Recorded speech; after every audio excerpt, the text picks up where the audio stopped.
I thought I was the last human alive. For 3 years, that belief had been the only thing keeping me sane. Every morning I woke up in the same abandoned apartment, overlooking the dead streets of what used to be Chicago.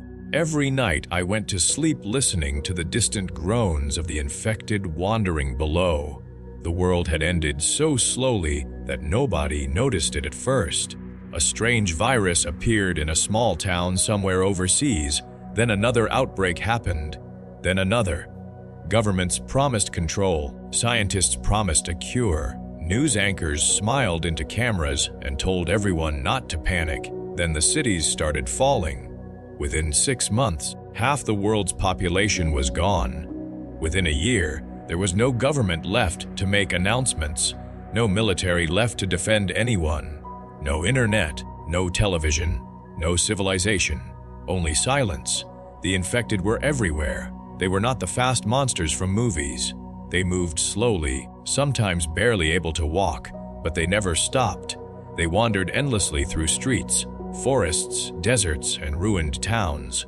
Day after day, year after year. At first, survivors formed groups.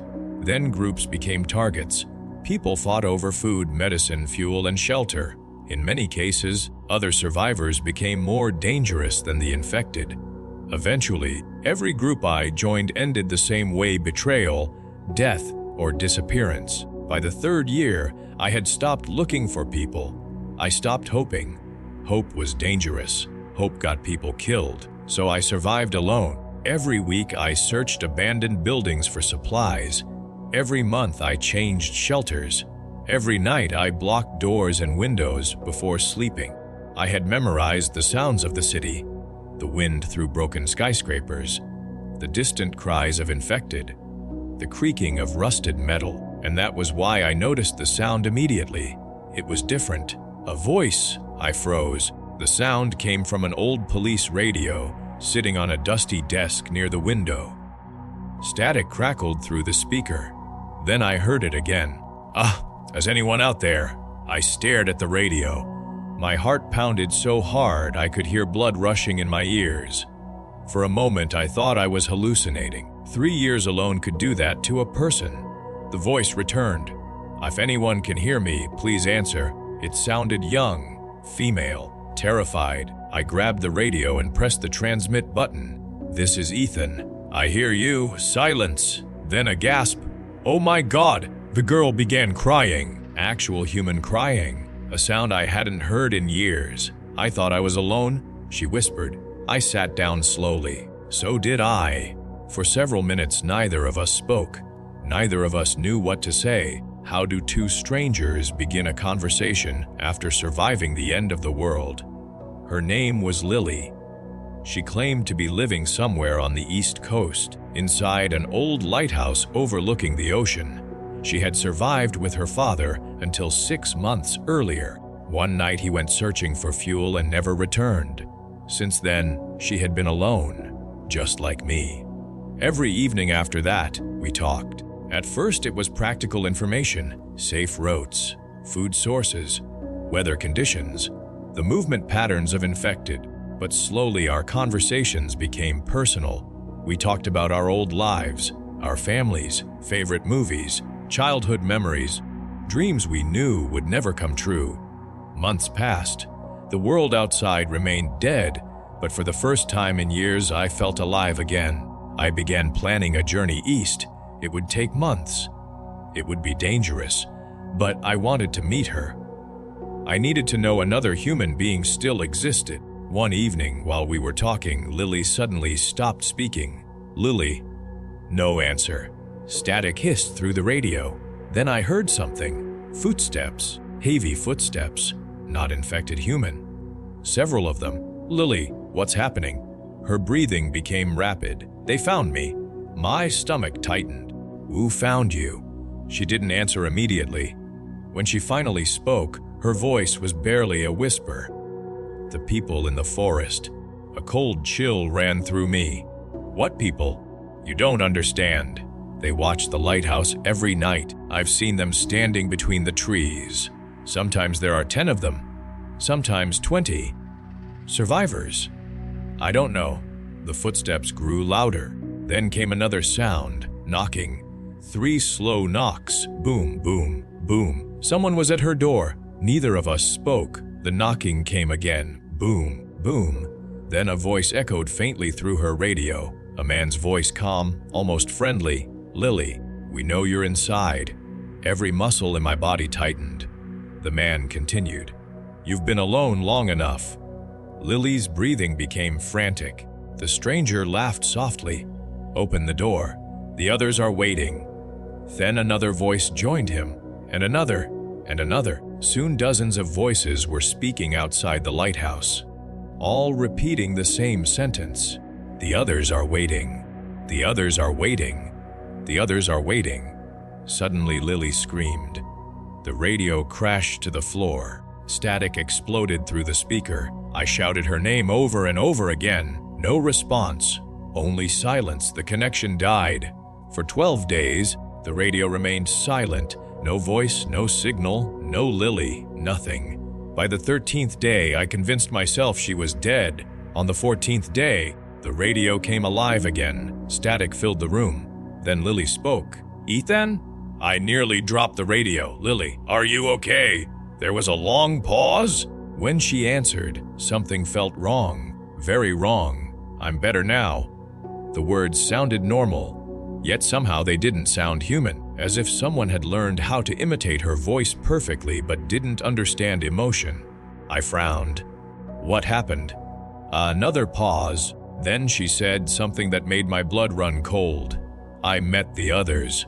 The room suddenly felt smaller. My grip tightened on the radio. What others? For several seconds there was only static. Then Lily laughed. But it wasn't the laugh I remembered. It sounded empty, hollow, and somewhere behind her voice, buried beneath the static, I could hear dozens of other people whispering at the exact same time. Listening, waiting, breathing. And then Lily asked a question that would change everything. Ethan, are you absolutely certain you're alone? The question stayed in my head long after the radio went silent. Are you absolutely certain you're alone? I wanted to believe Lily was being controlled. I wanted to believe someone was forcing her to say those things. But deep down, something felt wrong. Not because of what she said, but because of how she said it. For the next few days, I barely slept. Every sound inside the apartment made me nervous. Every shadow looked different. Every hallway seemed longer. Then, 3 nights later, I heard footsteps above me. I froze. That was impossible. The upper floors of the building had collapsed years ago. No one could be up there. The footsteps continued, slow, heavy, deliberate. I grabbed my rifle and moved toward the stairwell. The sound stopped. Silence filled the building. Then my radio suddenly came alive. Ethan. It was Lily. My heart sank. What do you want? A long pause followed. Then she answered, "What found you?" Every hair on my body stood up. What are you talking about? We've always known where you were. I ran to the window and looked outside. The streets appeared empty. No movement, no infected, nothing. Then I noticed something. The infected weren't wandering anymore. They were standing still, hundreds of them, motionless, all facing my building. My stomach dropped. For years I had assumed they moved randomly. For years I thought they were mindless. I was wrong. Slowly, one of them lifted its head, then another, and another. Soon every infected in the street was staring directly at my window. The radio crackled. Lily's voice became softer. You're not the last human, Ethan. Then where is everyone? Another silence. When she finally answered, her words terrified me more than anything else. They evolved. At first I didn't understand. Then memories started returning. Small details I had ignored. The infected never attacked me unless I left certain areas. Food mysteriously appeared near places where I hid. Sometimes I felt like I was being watched. Sometimes I caught figures standing in the distance before disappearing. I had always assumed it was paranoia. Now I wasn't so sure. They've been studying us, Lily continued, for years. Outside, the infected began moving, not like zombies, not like animals, like soldiers, organized, purposeful. Thousands emerged from streets and alleys, not attacking, gathering, watching, waiting. Then I heard a knock. 3 slow knocks. Boom, boom, exactly like the ones Lily had described. The sound came from my apartment door. I raised my rifle. My hands trembled. The knocking came again. Boom, boom. Then a voice spoke from the other side. A familiar voice. My mother's voice. My mother had died 10 years before the outbreak. Ethan, tears instantly filled my eyes. Impossible, absolutely impossible. Yet I recognized that voice, the voice I hadn't heard since childhood. Ethan, open the door. The radio crackled one last time. Lily whispered, "They learned everything from us. Our voices, our memories, our fears. They don't want to destroy humanity." My finger tightened on the trigger. What do they want? Her answer came immediately. To replace it, silence followed. I stood there staring at the door. The knocking stopped. The city outside became completely quiet. Then, for the first time in 3 years, I understood the truth. Humanity had not survived the apocalypse. Humanity had become the apocalypse. The infected were no longer infected. They were something new, something patient, something intelligent. And I was not the last human alive. I was the last human left unchanged. The handle on the door slowly began to turn, and as it opened, I finally understood why they had spent years searching for me. I wasn't their enemy. I was their final missing piece. And outside, beneath the silent ruins of the world, thousands of eyes waited for my answer. The door opened. I lowered my rifle, and the last chapter of humanity came to an end.